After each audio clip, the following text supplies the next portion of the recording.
Saudi అరేబియాలో 3 రోజుల కిందట జరిగిన ఘోరమైన అగ్ని ప్రమాదం, ఘోరమైన యాక్సిడెంట్లో 46 మంది చనిపోతే అందులో 42 మంది మన తెలంగాణకు సంబంధించి, మన హైదరాబాద్కి సంబంధించిన సోదరులు సోదరిమణులు, అందులో పిల్లలు కూడా ఉండడం అందరినీ కూడా శోక సముద్రంలో ముంచేసిన ఒక బాధాకరమైన పరిస్థితి. ఇవాళ ఒకటే కుటుంబంలో ఇక్కడ ముషీరాబాద్ నియోజకవర్గం అడిక్మెట్లో ఒకటే కుటుంబంలోని 18 మంది సోదరులు, షేక్ నసీరుద్దీన్ గారి కుటుంబ సభ్యులు, అందులో దాదాపు 9 మంది చిన్నపిల్లలు అందరూ కూడా మరణించడం అనేది ఎవరు కూడా తీర్చలేనంత పెద్ద దుఃఖం ఇవాళ కుటుంబానికి వచ్చింది. అందుకే వారికి కొంత ధైర్యం చెప్పడానికి, వారితో పాటు తెలంగాణ సమాజం మొత్తం కూడా ఉన్నది. మేమందరం కూడా మీ బాధలో మేము కూడా ఉన్నాం, మీ బాధను మేము కూడా అనుభవిస్తున్నామని వారికి చెప్పడానికి, అట్లాగే వారి కుటుంబ సభ్యులు ఎవరైతే ఇవాళ సౌదీ అరేబియా పోయారో వారికి బాసటగా నిలబడడానికి మా బృందం కూడా ఒకటి సౌదీ అరేబియా పోయింది.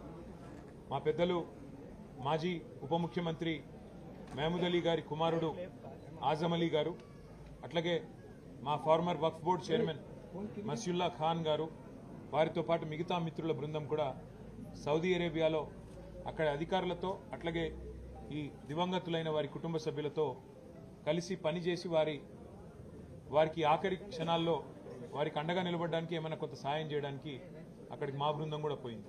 ఇవాళ వారి కుటుంబ సభ్యుల్ని ఇక్కడ పరామర్శించి వారికి ఏ రకమైన సహాయం కావాలి అన్న మా స్థానిక నాయకత్వం, మా ముఠా గోపాల్, మా ఎమ్మెల్యే గారు, అట్లాగే మా పెద్దలు మహమూద్ అలీ గారు, మా శ్రీనివాస్ యాదవ్ గారు, మేమందరం కూడా మీకు అండగా ఉన్నాము, మేమందరం కూడా మీకు అండగా నిలబడతాము. భవిష్యత్తులో కూడా, ఈ రోజే కాదు భవిష్యత్తులో కూడా మీకు ఏం అవసరం ఉన్నా కూడా పార్టీ ఉంటుంది. కేసీఆర్ గారు మమ్మల్ని అందరినీ పంపించారు మీ దగ్గరికి అని చెప్పి ఈరోజు వారి దగ్గరికి రావడం జరిగింది. వారు చెప్పింది ఒకటే, అన్న ఈ దుఃఖ సమయంలో మా కోసం ప్రార్థనలు చేయండి.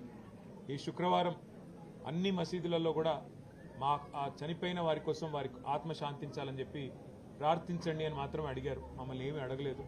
సరే, అక్కడ కొంత సాయం చేయండి, ఎంబసీ అధికారులతో మాట్లాడండి, తొందరగా ఏమైనా ఒకవేళ తేగలిగితే మిగతా భౌతిక కాయాలు అలాంటివన్నీ చేయగలిగితే చేయండి, లేదంటే అక్కడే అంతిమ సంస్కారం చేసే అవకాశం అక్కడే ఉంటే అక్కడే జరిగే విధంగా అధికారులతో మాట్లాడండి అని చెప్పారు. తప్పకుండా మా పార్టీ తరఫున మా గౌరవ ఎంపీలను కూడా మేము కోరుతాము. ఉన్నతాధికారులు, దౌత్య అధికారులు, భారత దౌత్య అధికారులతో కూడా మాట్లాడి వారికి అక్కడ సహకరిస్తామని చెప్పి కూడా చెప్పడం జరిగింది. వారి ఆత్మలు శాంతించాలని, చనిపోయిన వారి కుటుంబ సభ్యులు ఎవరైతే దివంగతులైన వారు, ఇంత పెద్ద దుఃఖం ఎవరికి రాకూడదు. ఒకటే కుటుంబంలో 18 మంది చనిపోవడం అంటే అంతకు మించిన బాధ అసలు చనిపోయిన వాళ్ళకంటే ఎక్కువ బతికిన వాళ్ళకి ఆ బాధ మిగిలిపోతుంది.